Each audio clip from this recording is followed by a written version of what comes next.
Assalamualaikum warahmatullahi wabarakatuh. Selamat pagi anak-anakku kelas 8 SMP Negeri 1 Kedongpring. Bagaimana kabar kalian pagi ini?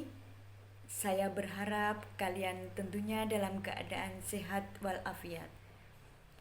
Pembelajaran kita pagi ini tetap kita laksanakan secara online karena memang pandemi COVID ini masih melanda negeri ini dan belum memungkinkan kita untuk mengikuti pembelajaran tatap muka.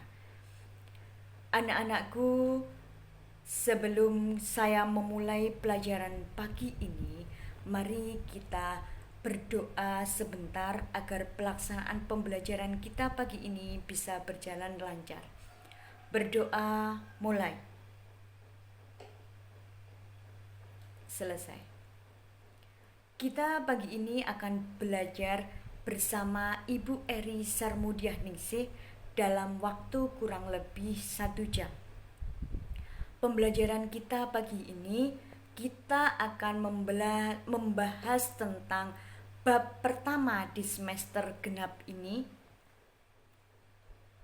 Sebelum kita bahas tentang apa materi kita di semester genap ini, di bab pertama ini kalian siapkan dulu buku tulisnya, alat tulisnya, dan jangan lupa buku paketnya.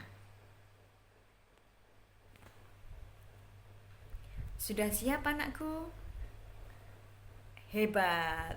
Tentunya anak hebat selalu siap dan semangat dalam belajar.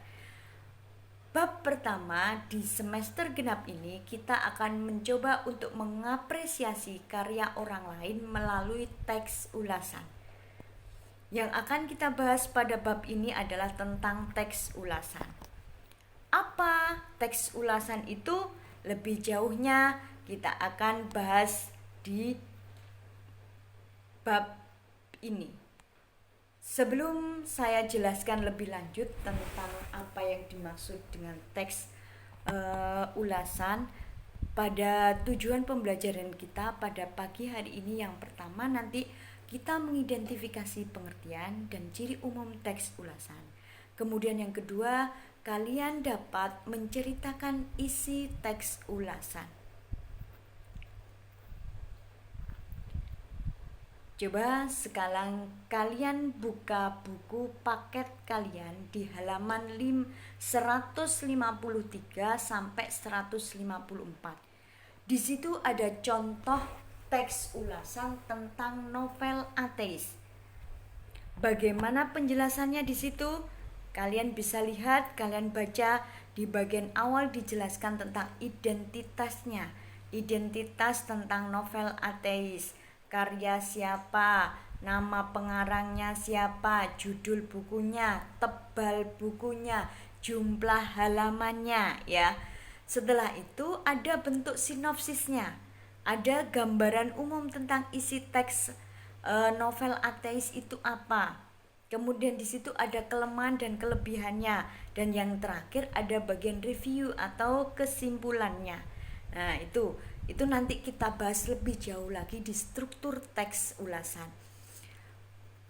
Untuk berikutnya kita bahas dulu, dari teks itu kita bisa menyimpulkan atau membuat definisi tentang teks ulasan itu apa. Ya, teks ulasan itu bisa disimpulkan sebagai suatu teks yang berisi penilaian terhadap suatu hasil karya seni, bisa berupa film, bisa musik, bisa cerpen, puisi, novel, drama, ataupun teater. Berarti teks ulasan itu sebuah teks yang berisi penilaian terhadap suatu hasil karya seni. Nanti yang diberikan ulasan itu bisa berupa film, cerpen, dan seterusnya, hasil karya sastra. Itu ya. Nah, ini teks ulasan itu memiliki fungsi untuk memberikan analisis terhadap sebuah karya menurut pandangan pengulas atau penelaah. Jadi biasanya tujuannya ketika novel atau cerpen yang sudah diberikan telaah, diberikan resensi, terutama untuk penelaah-penelaah yang sudah ternama. misalnya memberikan resensi, memberikan kritikan, masyarakat lebih percaya kepada hasil karya itu, kepada hasil karya itu. Kalau filmnya misalnya diberikan kritik, diberikan ulasan dari seorang tokoh film yang sudah ternama, dia akan menjadi booming. Kemudian cerpen juga seperti itu. Kalau cerpen itu sudah dibaca, kemudian diberikan penilaian dari seorang sastrawan, penilaiannya bagus, nanti cerpen itu akan diminati banyak orang, membantu pembaca untuk lebih percaya terhadap apa yang diberikan, yang diulas dalam teks itu.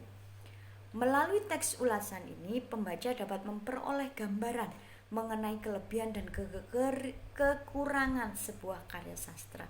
Sehingga nanti ketika kamu mau membeli buku itu, mau membeli sebuah buku, berarti kamu lihat kelemahan dan kelebihan buku ini, sehingga kalian bisa lebih tahu manfaatnya apa, kekurangannya apa. Film juga seperti itu. Kamu mau menonton film apa, lihat resensinya atau lihat teks ulasannya dulu, sehingga kalian paham isi filmnya tentang apa, kelemahannya apa, film ini layak kalian tonton atau tidak. Itu ya tujuan pembelajarannya seperti itu. Bagian utama yang terdapat dalam teks ulasan adalah keunggulan dan kelemahan karya sastra. Berarti ada kelemahan dan keunggulannya. Nanti kalian bisa kelemahan dan keunggulan produk karya sastra yang diulas itu apa. Agar penilaian tersebut dapat dipertanggungjawabkan, seorang pengulas harus memberikan alasan-alasan yang mendukung, yang kuat dan meyakinkan. Salah satunya dengan menunjukkan bukti tekstual dan merujuk pada pendapat para ahli tertentu. Hal penting dalam menceritakan kembali isi teks ulasan, ini yang kedua, berarti beberapa hal yang perlu kamu perhatikan atau dalam menulis atau membahas kembali, menceritakan kembali teks ulasan, berarti membaca teks ulasan itu secara berulang-ulang. Jadi dibaca dulu teksnya, kemudian mencatat butir-butir pokok teks ulasan dari setiap paragraf itu, kemudian mencatat kelemahan dan kelebihannya. Yang terakhir berarti merangkai pokok teks ulasan itu menggunakan bahasa sendiri. Jadi kalian bisa menceritakan dengan bahasamu sendiri. Dari sini bisa dipahami anakku? Oke, kalau tidak ada yang ditanyakan berarti kalian sudah paham. Anak hebat, tentu paham apa yang saya sampaikan. Ini ada sebuah contoh teks tentang ini kepotong ya. Nah, ini ada sebuah contoh teksnya. Nanti saya kalau di sini kalian tidak bisa melihat secara utuh, nanti saya kirim lewat WA di dokumen contoh teksnya. Ini ada sebuah contoh teks cerpen yang judulnya Aku, Ibu dan Takdir. Ini menceritakan sebuah tokoh Bella yang terpisah dengan ibunya. Dari mulai kecil dia tidak tahu ibunya di mana, ayahnya tidak tahu kemana, ibunya juga tidak tahu kemana, dia hanya tinggal dengan neneknya. Dan suatu saat neneknya sudah meninggal, dia berusaha mencari ibunya, sampai ketemu ibunya, ternyata yang ditemukan ibunya sudah dalam kondisi tidak dalam keadaan hidup. Nah itu, ini kalian bisa membaca kembali, kemudian sebagai bahan evaluasi kalian paham terhadap penjelasan yang sudah saya berikan tadi. Kalian nanti bisa ini sebagai bentuk tugas, ketika kita nanti tatap muka, kalian bisa menunjukkan ke Bu Eri hasil tugasnya, tidak usah dikumpulkan pada hari ini. Teks ulasan tersebut berarti samen tuliskan. Kalian tuliskan bagian kelemahan dan kelebihan dari teks cerpen di atas.